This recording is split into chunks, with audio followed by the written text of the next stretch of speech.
हिंदी फिल्मों का एक ऐसा कलाकार जो अपने खौफनाक चेहरे की वजह से हॉरर फिल्मों के डायरेक्टर का चहेता बन गया था। दोस्तों, एक ऐसा विलन जो अपनी बेहद लंबी चौड़ी कदकाठी के चलते किसी दानव जैसा दिखाई देता था। ये जिस फिल्म में नजर आए उसमें हीरो के साथ इनका एक फाइट सीन जरूर दिखाई देता था। दोस्तों, इनका पूरा नाम था रामफल मलिक, लेकिन लोग इन्हें आर.एस. मलिक कहा करते थे। आर.एस. मलिक का जन्म कब हुआ इसके बारे में कोई जानकारी नहीं मिल पाई, लेकिन ये हरियाणा के रहने वाले एक जाट थे और अपनी जवानी की शुरुआती दौर में ये पहलवानी किया करते थे। पहलवानी में इनके गुरु थे महान गुरु हनुमान सिंह। ये गुरु हनुमान सिंह के अखाड़े में पहलवानी किया करते थे। एक कुश्ती कंपटीशन के सिलसिले में ये एक दफ़ा मुंबई गए। वहीं पर फिल्म इंडस्ट्री से जुड़े किसी आदमी की नज़र इन पर पड़ी। वो आदमी इनकी बेहद लंबी चौड़ी कदकाठी और भयानक से दिखने वाले चेहरे मोहरे से खासा प्रभावित हुआ। दोस्तों, उन दिनों रामसे ब्रदर्स बॉलीवुड में हॉरर फिल्में बनाने के मामले में अव्वल थे। रामसे ब्रदर्स के साथ अनिरुद्ध अग्रवाल जुड़े थे। अनिरुद्ध अग्रवाल अपनी लंबी चौड़ी कदकाठी और डरावने से चेहरे के चलते रामसे ब्रदर्स फिल्मों में भूत बना करते थे। दोस्तों, अखाड़े में आर.एस. मलिक को देखने वाले शख्स को लगा कि अनिरुद्ध अग्रवाल की तरह ही ये भी भूतिया फिल्मों में सफल हो सकते हैं।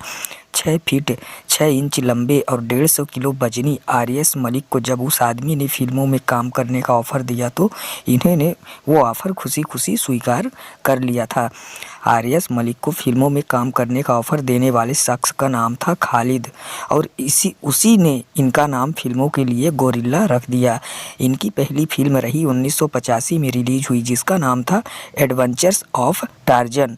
ये फिल्म हेमंत विर्जे की भी डेब्यू फिल्म थी।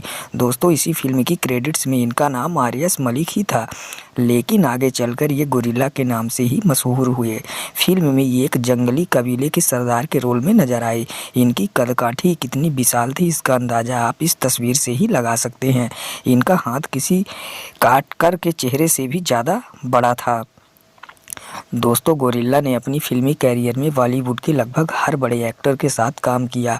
जूही चावला की फिल्म हिंदी फिल्म सल्तनत में भी ये नज़र आए थे। उस फिल्म में सनी देओल इनके सामने किसी छोटे बच्चे जैसे दिखाई दे रहे थे। वहीं फिल्म अल्लाह रुखा में जैकी श्रॉफ के साथ इनका फाइट सीन भी था। उस दौर में काफ़ी पसंद किया गया। इतना ही नहीं, फिल्म गंगा जमुना सरस्वती में अमरीश पुरी के साथ अखाड़े में कुश्ती करते हुए भी ये नज़र आए थे। फिल्म जादूगर में ये अमरीश पुरी के चेले बजरंगी बने थे। दोस्तों, गोरिल्ला ने अपनी फिल्मी कैरियर में कई बी और सी ग्रेड फिल्मों में भी काम किया। इन्होंने कई डरावनी फिल्मों में भी काम किया। ये कई भूतिया फिल्मों में शैतान के रोल में भी नजर आए, लेकिन उस दौर में ऐसी फिल्मों में भूतों का रोल प्ले करने वाले कलाकारों का नाम क्रेडिट में नहीं दिया जाता था। इसलिए ये कहना मुश्किल है कि इन्होंने कितनी और कौन कौन सी भूतिया फिल्मों में काम किया था। दोस्तों, शहजादे, फरिश्ते, त्रिनेत्र, तहलका, वीरता और कई और दूसरी हिंदी फिल्मों में ये नज़र आए थे, लेकिन इनकी फिल्मों का सही रिकॉर्ड कहीं नहीं मिल पाया।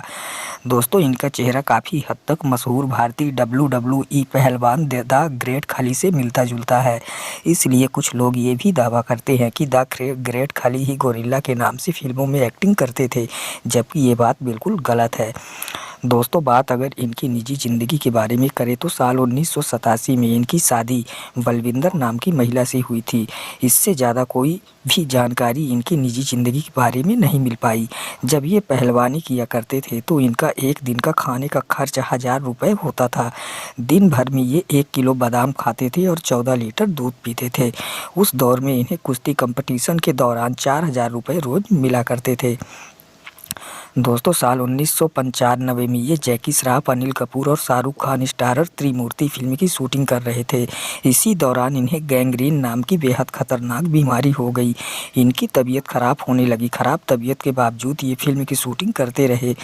इन्होंने इलाज कराने से साफ इनकार कर दिया, लेकिन गैंग्रीन ने इनका शरीर पर अपना शिकंजा कसना जारी रखा और फिर एक दिन उन्हें बेहद तेज बुखार आया। वो बुखार इतना खतरनाक था कि इनका भीमकाय शरीर भी उसे नहीं झेल पाया और आखिरकार इनकी मौत हो गई। इनका रोल अनिरुद्ध अग्रवाल से फिर कराया गया था।